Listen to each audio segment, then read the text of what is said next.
Hello, everybody. This is Toni Turner, and welcome to the market now on Friday, August 22nd, just before the markets close. Well, Federal Reserve Chair Jerome Powell's Jackson Hole speech today boosted optimism in the markets that the U.S. Central Bank is poised to ease rates, sending the market higher, with the Dow rising to an all-time closing high at 45,631. In today's final address as Fed Chair at the Jackson Hole, Wyoming Economic Symposium, Powell hinted at a September interest rate cut but stopped short of committing, striking a careful balance between mounting job market risks and lingering inflation pressures.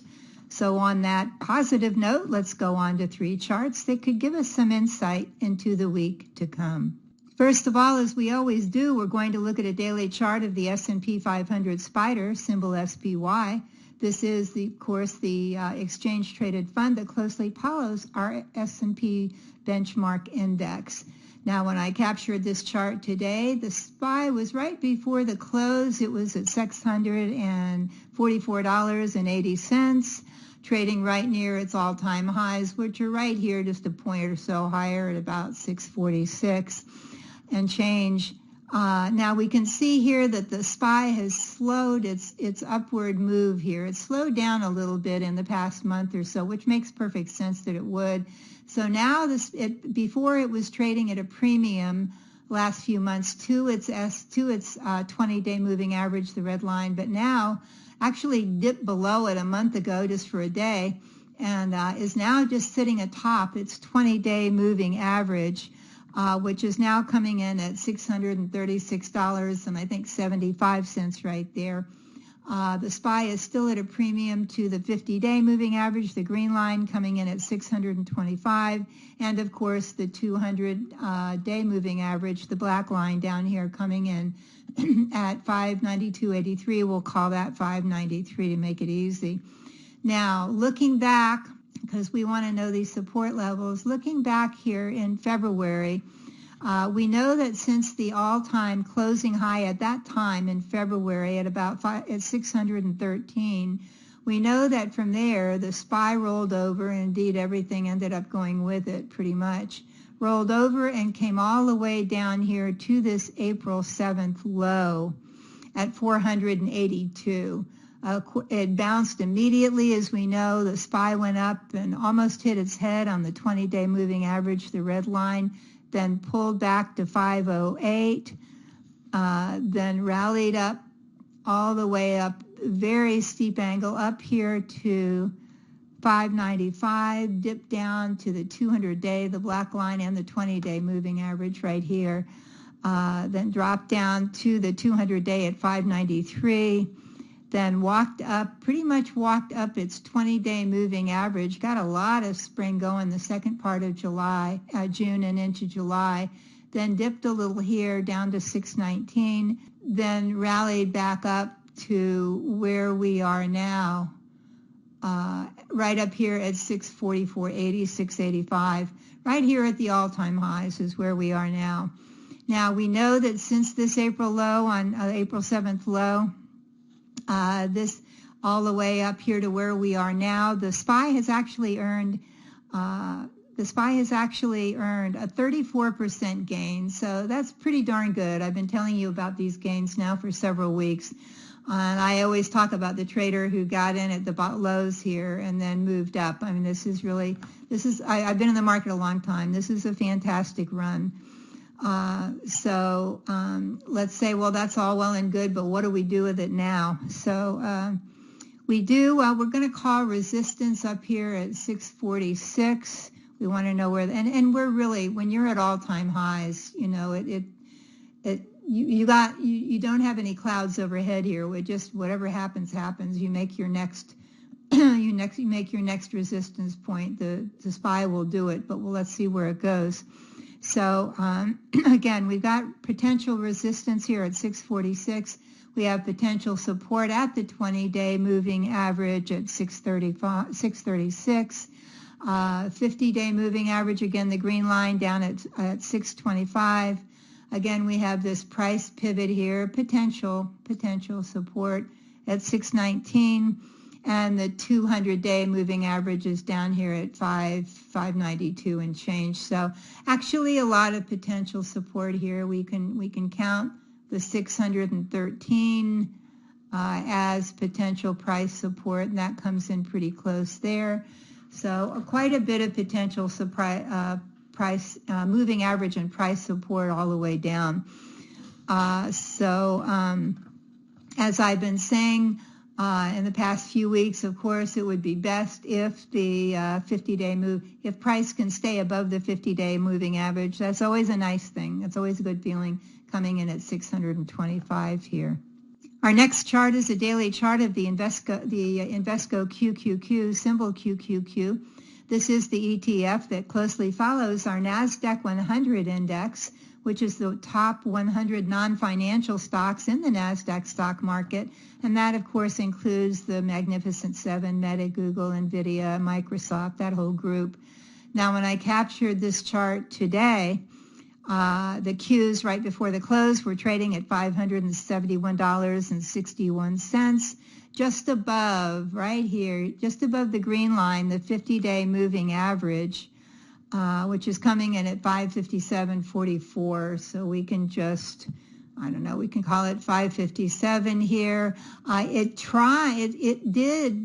Qs did close just a few cents above its price today, and again, that's coming in at 571.61. So the 20-day was right under it, trading right under it, the red line at about 569, and then of course we have the black line down here, the 200-day moving average, coming in at 516.73. So if we look back at these all-time highs in February at 539.52, we know that the Qs made that high then they rolled over and dropped down to the April lows like everybody else. And that was down here at 402. Then it rallied up, the Qs rallied up to the 20-day moving average, the red line, couldn't get any further than that. Then pulled back here, and look, a couple days later it tried to get over the 20 but couldn't do it. Remember that what was support becomes resistance many times. So then it pulled back to 402, then rallied, pulled here, okay, back up. It came down to 402, went up to the 20-day, but here and here, couldn't get over it, then pulled back to 428 is what I wanted to say, then started moving up, and by then the 20-day was inverted under the 50-day and the 200, but the Qs managed to fly up the rest of April and move up, and again, just like the SPY, start walking up its 20-day moving average for about the last 5 months to an all-time high back up here at 583, and then right up here at 583, then fell back to where we are now at 571 and change. So from the April 7th low at 402 to where we are now at 571 has been a 43% run-up, which is really fantastic. Now, what do we do with this? Well, we start looking for resistance. We can find resistance up here at the all-time highs, which is very close at 584. Then again, we have potential support here down at the 50-day moving average at 557, and that comes in here to these lows right here. The prior highs here at 539, if we want to draw a line there, that's pretty close there. So we can do that. That comes at about 539. We've got the 200-day moving average down here at, we'll call it 517, and on down. So all we need to do here is watch the Qs. Hopefully they stay above the 50-day moving average. That's certainly always the best scene to look at. And in the coming week, of course, NVIDIA's earnings are going to come out this next Wednesday. So it is a good time, though, right here to keep an eye on your protective stops. Bullish, but keep an eye on them. Our final chart today is a daily chart of the Energy Select Sector Spider Fund, the XLE, Holdings include ExxonMobil, Chevron, ConocoPhillips, Williams Company, and EOG Resources. I've been watching this chart for quite a while now, ever since the April lows, and I know that that oil has not been anybody's favorite, but I just wanted to keep an eye on this, and I think it's kind of interesting.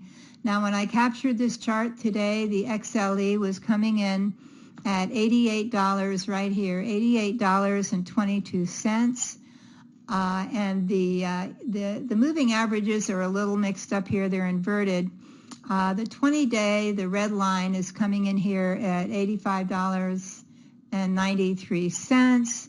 The 50-day, the green line here, is coming in here at $86.48, and the 200-day price managed to climb over the 200-day today, coming in at $87.51. So again, I think this is an interesting chart. Look back here with me at the end of March here. The XLE came up and made highs at 94 up here, not all-time highs, but a recent high at 94. Then it stumbled hard, very, very hard. The XLE came down here. That's a hard stumble for an ETF.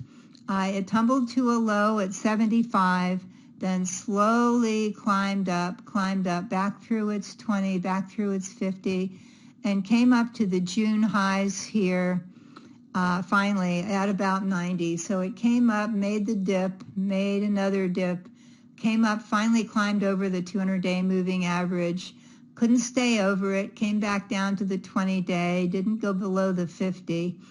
And then from here, during June and July, the XLE started trading in a range here, It dipped down a little bit below it, but kept trading from 84 here to about 89. So this is interesting here, and everything right now, as I keep saying to you week after week, most assets here are so overbought that I always like to go somewhere, if it makes sense, where there's a little more possibilities. So where we are now again is at $88.22. So in the coming week, if the XLE can stay above its 20-day moving average, I'm going to call it coming in here at 86. It's 85 and pretty close to that. So I'm not going to give it a lot of room here, because if it starts faltering now, I don't know that it can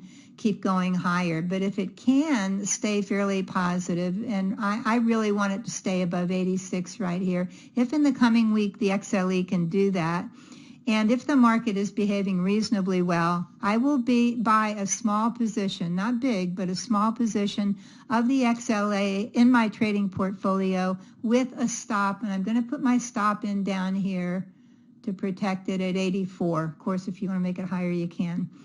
If and when, so I've got a small position I'm watching here, if and when the XLE breaks above 89, I will add to my trading position, and of course by then my stop will be a trailing stop, but I'm going to keep an eye on this. So you may want to keep an eye on the XLE in the coming week. And now, please know that at ToniTurner.com, we've lowered the price of all of our online training programs to make them more accessible to everyone. So if you'd like to become a more profitable trader, now is a great time to check out my timeless training programs. In my trading program, Trade the Trend to Profits, which is right down here, you'll discover an easy step-by-step process that tells you how and when to enter, manage, and take maximum gains from long-term trades. These are also known as trend trades, position trades, and even core trades. So they're called a lot of different things. What I like about this strategy is you can earn really good profits without having stayed glued to your screen all day. You put in your stops, you know what your position is, and you don't have to stare at it all day. Our new low price for this program is only $127. And by the way, some of my trainings listed here are only $59. Now, when you order, you'll have special bonuses, including 1 month of Metastock daily charts, or Metastock real-time charts for free. And once you purchase, you have unlimited access to learn at your own pace. So, from our ever-popular 7 Steps to Successful Trading to how to swing trade successfully, how to trade the trend to profits, how to read charts, great for novices, 3 winning setups, great for short-term traders, and how to bottom fish like a pro, discover how my online programs can help you earn more money quickly and easily. Check them out now by going to the link on this screen or simply click on the orange button below. Until next week, be careful out there. Keep green on your screen. I'm Toni Turner, and this is The Market Now.